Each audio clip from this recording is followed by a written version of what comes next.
BJP ये कह रही है कि बीजेपी नीतीश जी के नेतृत्व में चुनाव होगा। ये नहीं कह रहे हैं कि इस 25 से 30 नीतीश ही रहेंगे। जदयू तो उनका कार्यकर्ता है, वो तो कहेगा ही, क्या करेगा।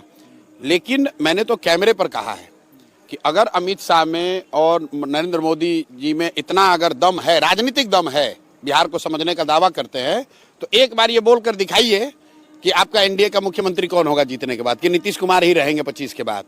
ये भाजपा वाले, उनको मालूम है कि भाई नीतीश जी की हालत जो है वो 25 के आगे नहीं रह सकते हैं। अब आप ये पूछेगा कि अगर ये उनको मालूम है तो उनको हटा क्यों नहीं रहे हैं, अपना क्यों नहीं बना रहे हैं। वो इसलिए कि भाजपा की बिहार में ना वो ताकत है ना तैयारी है, ना उनकी ताकत है ना उनकी तैयारी है। उनको लड़ना है इनके साथ ही, तो सोच रहे हैं किसी तरह घिसट पिसट के इनके साथ मिलकर लड़ लें। और उनका अपना आकलन है कि अगर हमको बहुमत मिल जाए कोalition को, तो नीतीश को हटाकर हम लोग अपना कोई बना लेंगे। जेडीयू को कितनी सीटें आप दे रहे हैं? इससे पहले भी आपने कई बार आकलन किया। नहीं, मैं अपना आकलन, जो लोग मेरे को पिछले 5-10 साल में फॉलो किए हैं उनको मालूम है, मैं आकलन एक बार करता हूँ फिर बदलता नहीं हूँ रोज। नीतीश कुमार के जदयू को 25 से कम सीट आएगी, चाहे वो किसी भी कोalition में लड़ लें, किसी भी कोalition में लड़ लें। जब नीतीश बाबू, आपको याद होगा, लोकसभा में इंडिया गठबंधन में थे, तो मैंने कहा था कि अगर इंडिया गठबंधन में लड़ेंगे तो इनको 5 सीट नहीं आएगा। डर के मारे भागे फिर भाजपा के साथ।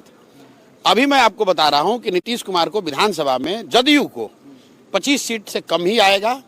और इसके साथ ही जदयू का एज ए दल मुझे लग रहा है कि खात्मा हो जाएगा। जन सुराज में अगर आप ऑब्जेक्टिवली देखेंगे तो सबसे ज्यादा अगर किसी दल के लोग आए हैं तो वो नीतीश कुमार के दल के लोग आए, इसलिए कि मेरे साथ उन्होंने पहले काम भी किया हुआ है, इसलिए भी कि वो लालू जी के पार्टी में जा नहीं सकते हैं क्योंकि लालू के विरोध में ही उन्होंने राजनीति करी है।